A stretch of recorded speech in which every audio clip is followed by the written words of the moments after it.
Hello friends, मैं Aarti Mittal, mind programmer and astrologer. गर्भ संस्कार क्या होता है या गर्भ संस्कार क्यों करवाना चाहिए, आज हम इस पे चर्चा करेंगे। क्योंकि आज आप देख पा रहे होंगे कि काफ़ी सारे कपल्स की जो शिकायत है कि मैम बेबी हो ही नहीं रहा है, या उनको आईवीएफ करवाना पड़ता है, या फिर वो सरोगेसी करवाते हैं, या उनको बहुत सारा ट्रीटमेंट लेना पड़ता है, या उनको शादी के 4 साल बाद 5 साल बाद बच्चा हो रहा है, उनको इजी गोइंग वो नहीं कर पा रहे हैं बेबी प्लान।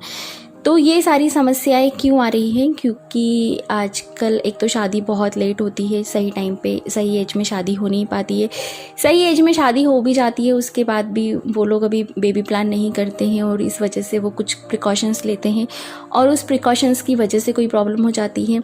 या फिर हमारी जो रूटीन लाइफ है या जो हमारी डाइट है वो उस तरीके की नहीं है, क्योंकि अब हमारा शरीर भी उस तरीके से वर्क नहीं कर पाता है जो पहले होता था। क्योंकि पहले जो हमें आहार मिलता था वो बहुत पौष्टिक होता था। आजकल मिलावट का ज़माना है, तो इस तरीके का आहार भी हमें नहीं मिल पाता है। उस वजह से भी ये समस्याएं काफ़ी बढ़ चुकी हैं।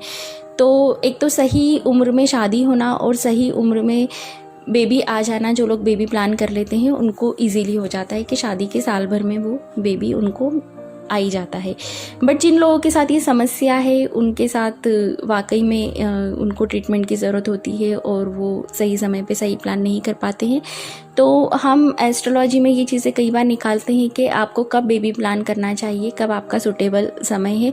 उस टाइम पे आप सही टाइम पे सही डिसीज़न ले लेते हैं तो बेबी बहुत इजी गोइंग हो जाता है।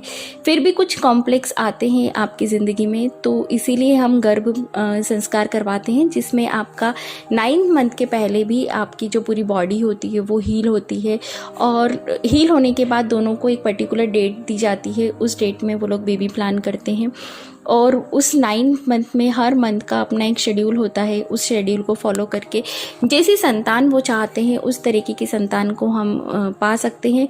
और कुछ लोग तो आजकल एस्ट्रो बेबी भी कर रहे हैं, क्योंकि जब बेबी इस दुनिया में आता है उसी टाइम को हम टेली करते हैं कि उस पर्टिकुलर टाइम पे कौन सा ग्रह कैसा था, गोचर में कैसे कैसे ग्रह थे, और वो उस बच्चे की पत्रिका पे क्या क्या इफ़ेक्ट डालेंगे।